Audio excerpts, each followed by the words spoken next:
അപ്പം ഞാൻ ഈ രണ്ട് പിള്ളേരുമായിട്ട് എങ്ങോട്ടാണെന്നല്ലേ, ഞാൻ ഒറ്റയ്ക്കല്ല കേട്ടോ, ചേട്ടനും ഉണ്ട് കൂടെ. ഞങ്ങളിതേ വൈകുന്നേരമായപ്പോൾ നാത്തൂൻ്റെ വീട്ടിലേക്കൊന്ന് പോകാമെന്ന് വിചാരിച്ചു. നാത്തൂനെന്ന് പറഞ്ഞാൽ ചേട്ടൻ്റെ കൊച്ചിച്ചൻ്റെ വീടാണ് കേട്ടോ. അപ്പോൾ രണ്ട് നാത്തൂന്മാരുണ്ട്. അപ്പോൾ അങ്ങോട്ടേക്ക് പോകാമെന്ന് വെച്ചു. മൂത്ത നാത്തൂൻ മോളെ പഠിപ്പിക്കാനുള്ള തിരക്കിലായിരുന്നു. എന്തായാലും ഞങ്ങൾ ചെന്നപ്പോഴത്തേക്ക് പഠിത്തമൊക്കെ മാറ്റി വെച്ചത് നാത്തൂൻ്റെ മോള് വേഗം തന്നെ ഒരു നാരങ്ങ വെള്ളം കൊണ്ടു തന്നത് കേട്ടോ. അത് ഭയങ്കര ഡെക്കറേഷനൊക്കെ ചെയ്തിട്ടാണ് കൊണ്ടു തന്നത്.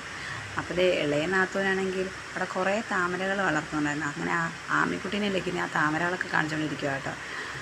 പല വെറൈറ്റി താമരകളുണ്ടായിരുന്നു. അതിനകത്ത് ഒരു പൂവൊക്കെ പിടിച്ചിരിക്കുന്നുണ്ട്. അപ്പോൾ ആമിക്ക് അത് കണ്ടപ്പോൾ ഭയങ്കര സന്തോഷം. ആമിയിലേക്ക് അതിനകത്ത് പിടിച്ചുകൊണ്ടൊക്കെ ഇരിക്കുക. അത് പിച്ചുവെന്ന് എനിക്ക് നല്ല പേടിയുണ്ടായിരുന്നു. പക്ഷെ അത് പിച്ചുവൊന്നുമില്ല കേട്ടോ. രണ്ടുപേരും അത് നോക്കി തട്ടിക്കളിക്കുകയൊക്കെ ചെയ്യുന്നുണ്ടായിരുന്നു.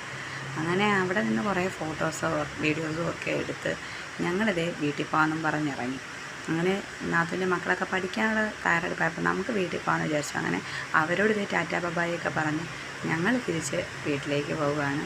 അപ്പോൾ അത്രയേ ഉള്ളൂ ഇന്നത്തെ ഒരു കുട്ടി ബ്ലോഗ്. ബൈ.